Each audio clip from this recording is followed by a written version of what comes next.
Buenas tardes, amantes de las historias que nos atraviesan el alma y nos recuerdan que el pasado nunca duerme. Hoy les traigo el relato completo de un capítulo decisivo en La Promesa, donde el silencio pesó más que los gritos y la verdad se abrió paso como una grieta en el mármol. Curro huyó, y Ángela desveló el secreto que nadie se atrevía a nombrar. Prepárense para regresar conmigo a esos pasillos en penumbra, a esa casa que parecía sostenerse gracias a los secretos que devoraba.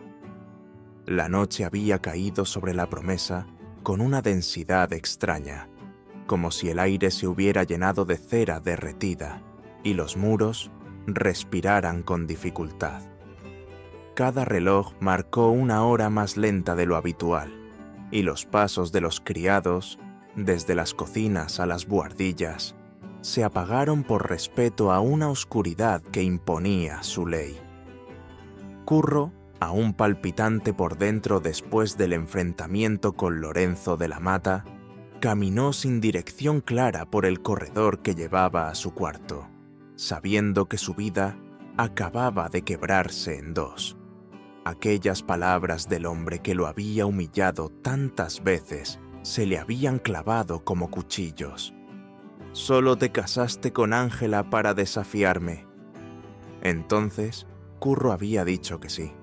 Apenas un hilo de voz, pero lo suficientemente firme para que a Lorenzo le temblaran los labios. Sí, porque había entendido que en esa casa el amor verdadero se pagaba con sangre, y que su presencia ya no protegía a Ángela, la exponía. En su habitación, la luz de la luna entraba en diagonal, dejando sobre la colcha la sombra de los barrotes de la ventana, como si él mismo estuviera ya preso. Curro abrió el baúl sin hacer ruido.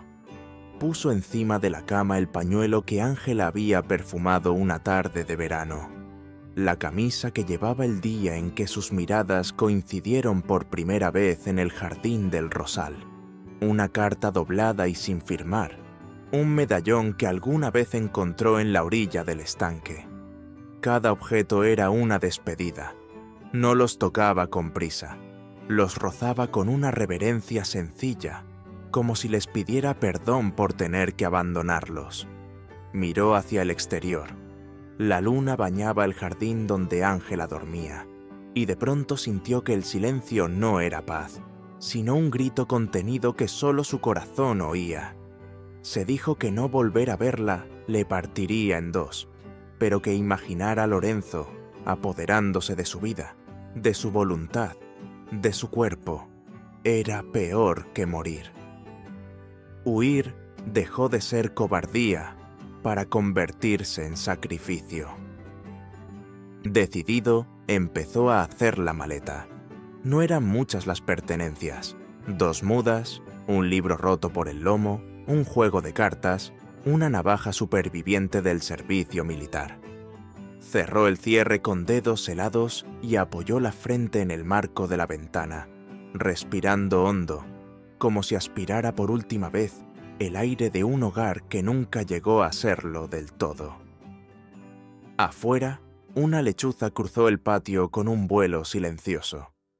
Curro se encomendó a lo poco que le quedaba de fe. Tenía que desaparecer para salvarla. Tenía que sacrificar el consuelo de su presencia para que Ángela pudiera, al fin, respirar. En otra ala del palacio, Manuel de Luján giraba en su cama sin encontrar posición posible. La desaparición de su hermana Catalina pesaba en su conciencia con la fuerza de un hierro candente. Había intentado convencer a todos de que aquello no era un capricho de juventud, sino una huida forzada, y la conducta extraña de Enora, esa mujer de silencios hermosos y respuestas medidas, se le clavaba como una astilla. No dormía, no podía dormir. En el sótano, mientras tanto, Cristóbal, el nuevo mayordomo, pretendía imponer su disciplina de hierro con una crueldad meticulosa que mantenía en vilo a los criados. Cada orden suya parecía una sentencia, cada gesto una amenaza. Simona y Jana, sin embargo, se movían con una determinación silenciosa. Estaban seguras de que la carta del barón de Valladares escondía la clave de la desaparición de Catalina. Aquello no olía a fuga, sino a chantaje. En la discreta penumbra de un salón apartado, Ángela y Leocadia de Figueroa, su madre, intercambiaron palabras en susurros que pesaron como piedras. Leocadia temblaba, no por frío, sino por la certeza de quien ha visto lo peor en los ojos de un hombre y sabe que volverá a verlo. Advirtió a su hija que Lorenzo no era solo cruel. Era un devorador de almas que necesitaba aplastarlas para sentirse invencible. Con cada frase de su madre, Ángela notó cómo el techo descendía unos centímetros, cómo el aire se hacía una gelatina oscura. Entendió que vivía en una jaula dorada y que su esperanza, delicada como un hilo, empezaba a quebrarse. El miedo la invadió con un oleaje denso, desesperado, que la dejó casi sin voz. A medianoche, Curro salió por la puerta trasera del palacio con la maleta al hombro y el corazón desbordándosele en el pecho. No tomó el caballo. Sabía que cualquier movimiento llamativo levantaría sospechas a primera hora. Eligió el camino del bosque, un sendero que conocía desde niño, y se internó entre pinos que crujían con ese lamento antiguo que solo oían quienes caminaban solos. Dejó atrás la promesa sin mirar, como hacen los que temen deshacerse si vuelven la cabeza. El amanecer se posó suave sobre los campos, pero en el palacio nadie sintió suavidad alguna. Cuando abrieron la puerta de su cuarto, la cama perfectamente estirada y el baúl vacío, hablaron por él. El caballo seguía en el establo, la maleta desaparecida. La casa entera se agitó con el rumor de una colmena enfurecida. Lorenzo, con una expresión impecable de tío dolido, tomó el papel de histrión con una precisión escalofriante. Preguntó, lamentó, insinuó, y en cada frase dejaba escapar una nota falsa que delataba su íntimo y amargo triunfo. Nadie lo advirtió, salvo Ángela, que supo en el acto, con esa certeza que no necesita pruebas, que Curro había huido por ella. Le atravesó la culpa como una estaca, porque entendió que su amor lo había echado al camino, y la pena le anudó la garganta con un nudo que no se soltó ni cuando la tarde llegó a su fin. Sin embargo, en medio de esa marejada, la mente de Ángela encontró una tabla a la que aferrarse. Si no podía escapar, lucharía. Ese pensamiento, que primero fue un chispazo, se hizo hoguera en su pecho. Empezó a observar a Lorenzo con la paciencia de quien estudia a un depredador para anticipar el salto. Sus reuniones secretas, sus miradas furtivas al reloj, el cofre de sándalo que guardaba en el escritorio y que nunca dejaba sin llave. Si el mal tenía nido, estaba allí dentro. Juró hallar la llave, abrir aquel cofre y responder por fin a la pregunta que la desvelaba desde hacía semanas. ¿Qué guardaba Lorenzo con tanto celo? Mientras Ángela espiaba, Manuel puso en marcha su propio plan. Contrató a un detective en Córdoba para desentrañar la verdadera identidad de Enora. Aquella mujer no podía seguir caminando por los corredores de la promesa, envuelta en sombras, sin que nadie supiera de dónde venía. Simona y Jana, por su parte, reunieron pistas sobre el barón de Valladares y confirmaron sus sospechas. El barón había sujetado a Catalina con un secreto oscuro que comprometía a Alonso de Luján. Y, más allá de los salones, Lope sostuvo a Vera frente al acoso de Federico, defendiendo en ella no solo la dignidad de una mujer, sino también el eco de la valentía de Curro, que entonces se ocultaba en el bosque, en una choza abandonada, vigilando el palacio desde lejos como un guardián desterrado. Aquel propósito de Ángela tomó forma una tarde en la que Lorenzo, seguro de su dominio, la llamó al despacho para ordenar unos documentos. Su tono desprendía una falsa cordialidad empapada de orgullo. Sobre la mesa dejó descuidadamente un manojo de llaves. Ángela, que había ensayado durante días la obediencia exacta y la sumisión precisa, inclinó la cabeza y se puso a trabajar. Lorenzo se sirvió una copa de vino y, por un instante que no debía existir, le dio la espalda. Fue en ese aliento de tiempo cuando Ángela, rápida y silenciosa, pinchó con los dedos la pequeña llave de bronce y la deslizó al interior de su delantal. No hubo ruido. Tampoco lo habría en la caída de una pluma. Cuando Lorenzo volvió a mirarla, ella parecía la misma, dócil, ocupada, anodina. Pero ya no lo era. En el corazón de la noche, cuando el palacio dormía en apariencia, Ángela abrió la puerta del despacho de Lorenzo, con la delicadeza de quien gira una página que puede romperse. Llegó hasta el escritorio, encajó la llave y levantó la tapa del cofre de sándalo con manos que temblaban. Un aroma suave, antiguo, de madera y flores secas, escapó como un suspiro. Dentro halló cartas amarillentas de más de 20 años, firmadas por una tal Sofía, y un daguerrotipo en el que una mujer joven sostenía la mirada con una tristeza tan honda que parecía traspasar el cristal. Ángela leyó con el hambre del que necesita una respuesta. Supo que Sofía había amado a Lorenzo y que había quedado embarazada. Supo que él la traicionó por venganza contra un rival. Supo en cada línea que el hombre que fingía rectitud era un abismo. En la última carta, Sofía maldecía: «Has destruido 3 vidas, la mía, la tuya y la de la hija que nunca conocerás». Ángela dejó de respirar. Las letras se le desdoblaron en los ojos. Aquella mujer de la fotografía, con la pena adherida a los labios, era su madre. Y Lorenzo, el hombre que había intentado amarrarla con un matrimonio oscuro, era su padre biológico. El piso bajo sus pies se inclinó como la cubierta de un barco. Cerró el cofre con brusquedad y, en ese mismo segundo, oyó el picaporte. Lorenzo apareció en el umbral con la palidez de quien ha visto a su propio fantasma. La lámpara osciló entre ellos. «No puede ser», balbuceó, sin encontrar el aire. Ángela, con el rostro bañado en lágrimas, ya no retrocedió.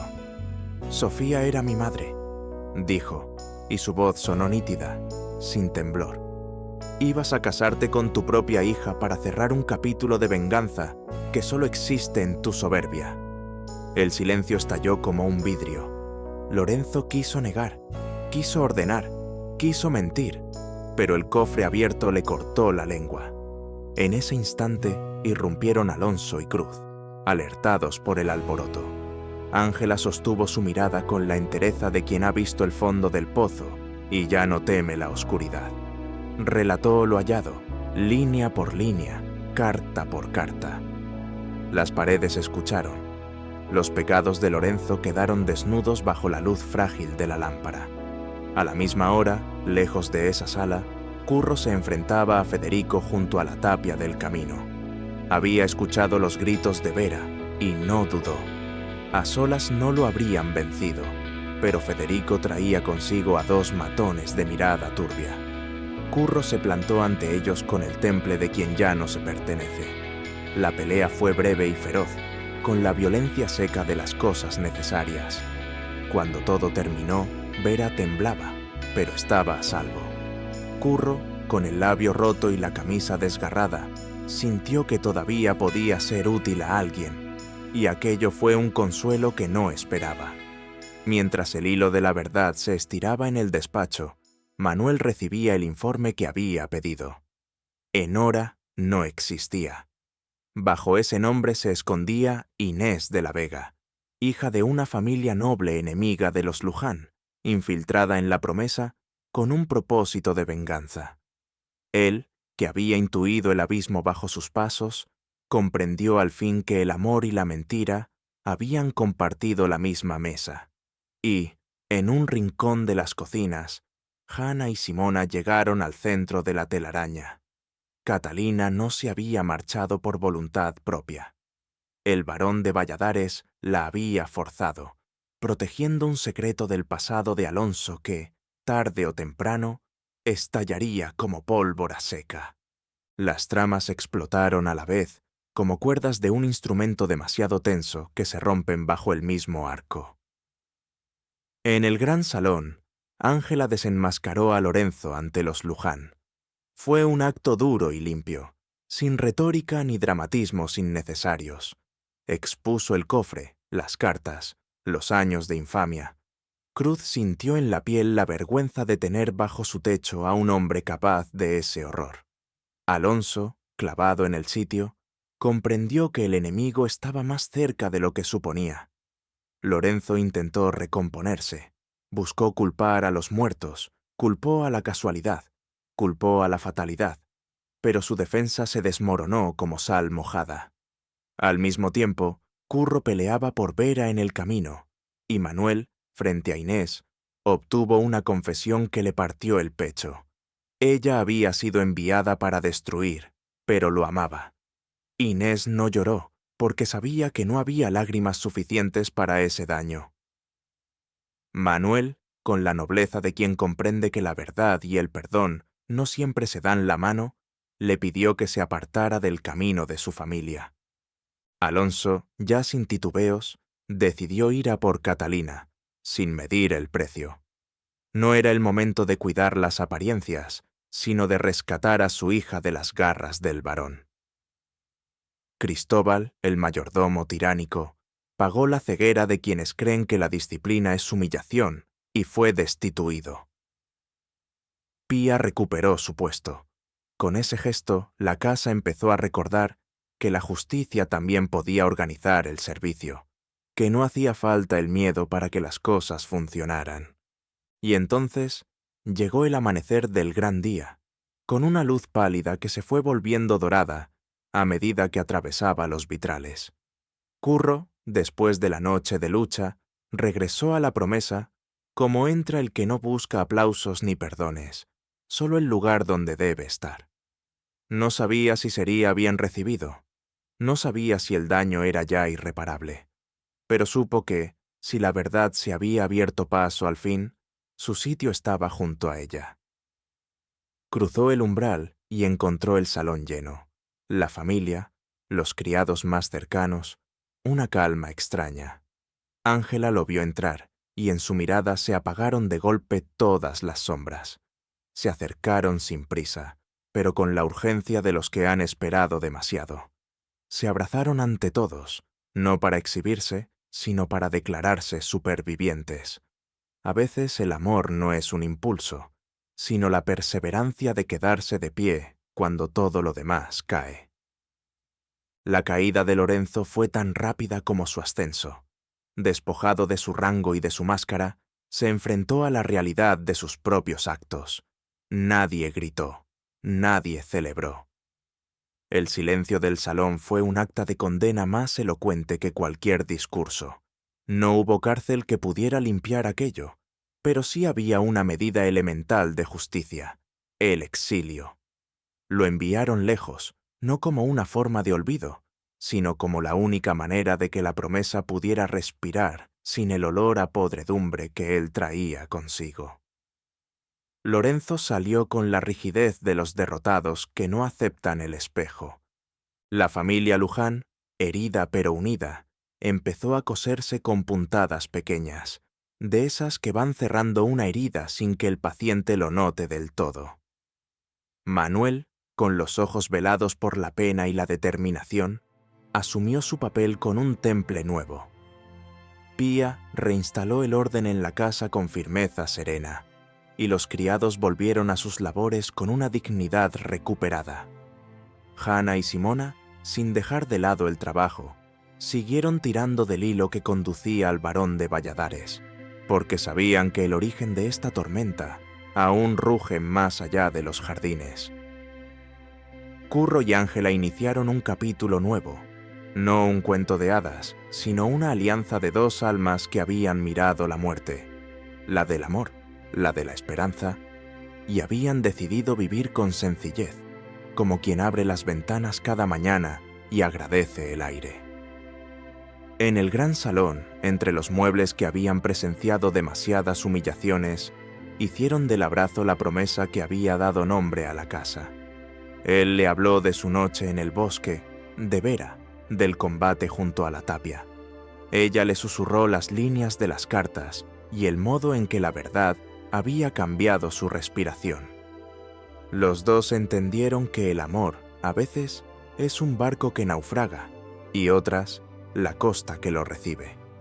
Sin embargo, la promesa no respiraba tranquila del todo, porque cuando la verdad quita un peso, también deja al descubierto lo que la mentira escondía. Manuel sabía que la guerra silenciosa con el barón de Valladares apenas empezaba. Hanna y Simona habían puesto nombre al rapto de Catalina, y ese nombre exigía respuesta. Inés de la Vega, en hora para todos, permanecía en la casa como una sombra hermosa que había confesado tarde, demasiado tarde. En algún lugar, Alonso se preparaba para una empresa que podía costarle todo. Y aunque Lorenzo se alejaba por los caminos, sus actos seguían dejando ecos en los rincones del palacio, como un perfume antiguo que se resiste a desaparecer. Queridos espectadores, así se cerró ese día en la promesa, con un demonio expulsado, con una verdad abrazada, con un amor que resistió a la intemperie. Pero cada final anuncia un principio. ¿Qué precio estarán dispuestos a pagar los Luján para recuperar a Catalina? ¿Hasta dónde alcanzan las redes del barón de Valladares? ¿Y qué secretos del pasado de Alonso todavía esperan su turno para salir a la luz? Nos veremos en el próximo capítulo, cuando los silencios vuelvan a hablar y el palacio decida si su nombre, la promesa, es un destino o una deuda. Porque toda casa que se sostiene sobre secretos, tarde o temprano, reclama justicia. Y la justicia, ya lo saben, rara vez llega sola.